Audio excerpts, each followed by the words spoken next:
You good people, can you relate to this? And this is just how I feel. It's a verse we so know, but yet it's twisted to fit our narrative of success. And the problem with all of this is where we claim to have knowledge but lack understanding, then disappointment is inevitable.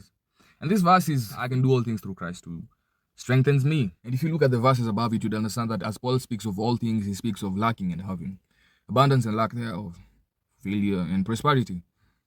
Not just one thing. And in all things, he has learned the secret of success. And then goes ahead to say, I can do all things through Christ who strengthens me. And this statement, all things, appears in another passage that people love. Romans chapter 8 and verse 28, where it says, all things work together for the good of those who love the Lord and are called according to his purpose. Underline the word his purpose. Looking back at the life of someone like Joseph, Joseph is someone who went through all things. And if you know how that story ended, you would understand that surely it worked together for his good. But the point was never for Joseph to reach his potential, but for God to achieve his purpose. Joseph was high, Joseph was low, Joseph was favored, Joseph went through all, but it was for God to achieve his purpose.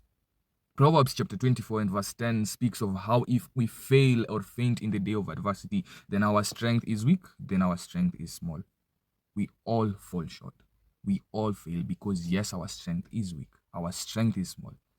And that is where our necessity for Christ comes in the first bit, in our need for salvation through Christ and Christ alone, something that we could never have done by ourselves. And in the second bit, now that we have been saved, our need for his strength, that he may strengthen us in all things. That is the secret. Contentment needs strength, and contentment needs God's strength and God's strength alone, that we may be able to do all things. And once he strengthens us for all things, it shall surely work out for our good. And above everything else, it shall surely work out for his purpose.